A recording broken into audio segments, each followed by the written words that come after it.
성도 여러분들, 언제나 수고가 많습니다. 그러나 하나님의 은혜를 늘 생각하면서 감사가 넘칠 수 있기를 바랍니다.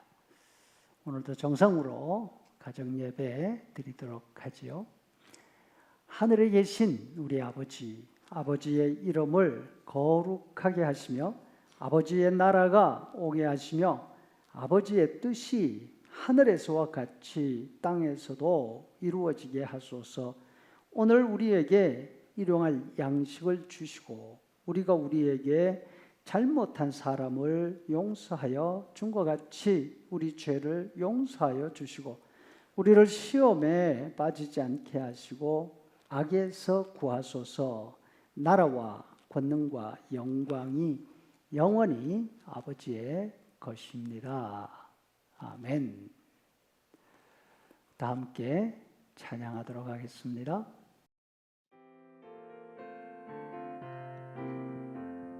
천사 찬송하기를 거룩하신 구주께 영광 돌려보내세.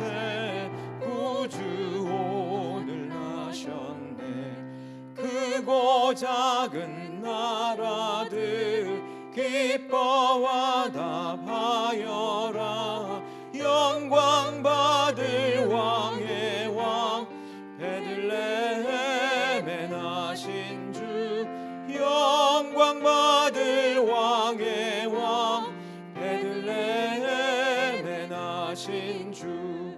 오늘 나신 예수는 하늘에서 내려와 처녀 몸에 나셔서 사람 몸을 입었네. 세상 모든 사람들 영원하신 주님께 영광 돌려보내며 높이 찬양하여라. 영광 돌려보내며 높이 찬양하여라. 의로우신 예수는 평화의 왕이시고 세상 빛이 되시며 우리 생명 되시네.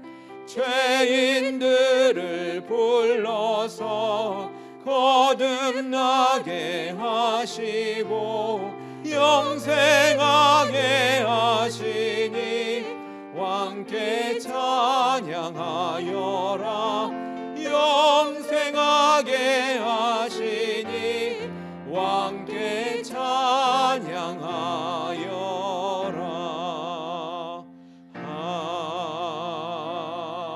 아멘. 하나님 말씀 민수기 9장 20절에서 23절. 혹시 구름이 성막 위에 머무는 날이 적을 때에도 그들이 다만 여호와의 명령을 따라 진영에 머물고 여호와의 명령을 따라 행진하였으며 혹시 구름이 저녁부터 아침까지 있다가 아침에 그 구름이 떠오를 때에는 그들이 행진하였고 구름이 밤낮 있다가 떠오르면 곧 행진하였으며 이틀이든지 한 달이든지 1년이든지 구름이 성막 위에 머물러 있을 동안에는 이스라엘 자손이 진영에 머물고 행진하지 아니하다가 떠오르면 행진하였으니 곧 그들이 여호와의 명령을 따라 진을 치며 여호와의 명령을 따라 행진하고 또 모세를 통하여 이르신 여호와의 명령을 따라 여호와의 직임을 지켰더라. 성도 여러분들, 지난 1년도 대단히 수고가 많았습니다. 코로나 감염병과 그에 따르는 신체적인 부담, 경제적인 어려움, 이 모든 것이 미리 알고서는 지나오기 어려웠을 시간들입니다. 그럼에도 불구하고 서두르지 않고 하루하루 느린 그림으로 여기까지 왔습니다. 여러분의 수고이고 하나님의 은혜입니다. 성경은 우리에게 이 땅에 사는 우리의 삶을 광야라 말씀하십니다. 애굽에서 나와 하나님의 약속하신 가나안 땅까지 가는 광야길, 사막길이라 하시지요. 이 광야길을 가는 데 있어서 가장 중요한 일이 무엇일까요?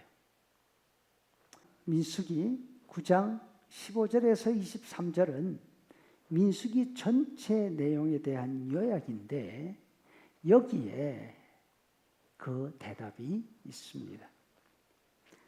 9장 14절까지는 성경 이름 그대로 이스라엘 인구를 지파별로 기록한 내용입니다. 애굽에서 나온 이스라엘 사람들이 하나님의 산 호렙까지 왔습니다. 산 앞에 머물면서 두 가지 일을 합니다. 첫 번째로 성막을 만들어 세웠습니다. 둘째로 이스라엘 사람들 인구를 세알렸습니다. 이들은 광야길을 출발하기 전에 이스라엘 12지파를 체계로 세웁니다. 이스라엘은 하나님의 군대이기 때문이죠. 성막을 세운 다음 성막을 중심으로 세 지파씩 동서남북 네 방향의 텐트를 치게 합니다. 머무를 때는 언제나 성막이 중심입니다. 길을 떠날 때에는 성막이 앞서가고 그 뒤에 12지파가 세 그룹으로 행진했습니다. 그 다음 10장 1절부터는 본격적인 광야 생활이 시작됩니다. 이스라엘 사람들은 40년간 광야에서 살았습니다. 그들의 광야 생활 내용은 불행하게도 하나님께 대한 불순종과 징계로 이어지지 않습니까? 그럼에도 불구하고 이스라엘 사람들은 광야에서 죽지 않고 살아남았습니다. 마지막에서 하나님이 약속하신 가나안 땅의 경계와 그 땅을 어떻게 나눌지를 말씀하시는 것으로 민수기가 마감되지요. 이렇게 민수기 전체를 요약해 놓은 본문에서 광야길을 가는 이스라엘 사람들이 한 일이 어떤 것이라 말씀하시는가? 23절에 보니까 곧 그들이 여호와의 명령을 따라 진을 치며 여호와의 명령을 따라 진행하고 또 모세를 통하여 이르신 여호와의 명령을 따라 여호와의 직임을 지켰더라. 이것이 40년간 이스라엘 사람들이 한 일 전부입니다. 여러분, 진을 쳤습니다. 행진을 했습니다. 농사 짓지 않았습니다. 양식을 위해서 이들이 한 일은 아침에 일어나서 하루치 만나를 주워오는 것이 전부였습니다. 장사하지 않았습니다. 이들이 입었던 옷, 신발은 헤어져서 떨어지는 일이 없었습니다. 어떻게 보면 사람들이 흔히 생각하는 보람되는 일 하나도 없습니다. 성공과 거리가 멉니다. 혹시 농사 지을 여유가 있어서 농사를 지었다 하더라도 그 많이 거둔 곡식은 짐이 될 뿐입니다. 혹시 장사할 기회가 있어서 많은 재산을 모았다 해보십시다. 먼 길 가는데 그것이 무슨 도움이 되겠습니까? 원래 여행은 가볍게 하는 것입니다. 유명한 작가 맥스 루케이도가 시편 23편의 약속에서 말한 것처럼 traveling light, 여행 가방은 가벼워야 합니다. 하지만 아무리 가벼운 가방이라도 빠뜨려서는 안 되는 것이 있습니다. 그것은 바로 방향입니다. 어디로 가야 하는지, 어디에서 머물러야 하는지. 이스라엘 사람들의 방향 기준은 무엇이었습니까? 하나님의 지시였습니다. 다시 23절을 보니까 여호와의 명령을 따라 진을 치며 여호와의 명령을 따라 행진하였습니다. 중앙에 있는 성막 위에 하나님의 구별이 머물러 있으면 이스라엘 사람도 머물렀습니다. 그 구름이 떠오르면 그 방향을 따라서 길을 떠났습니다. 가다가 서다가 가다가 서다가 이것이 40년간 이스라엘 사람들이 한 일 전부입니다. 그런데 여러분 놀라지 마십시오.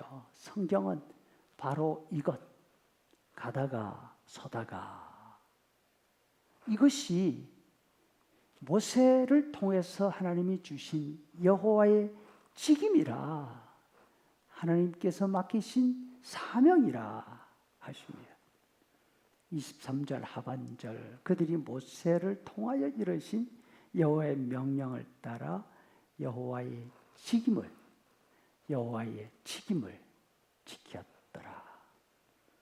이 땅 광야 길을 가는 우리에게 하나님이 맡기신 여호와의 직임은 무엇일까요? 바로 하나님의 명령에 주의하는 것입니다.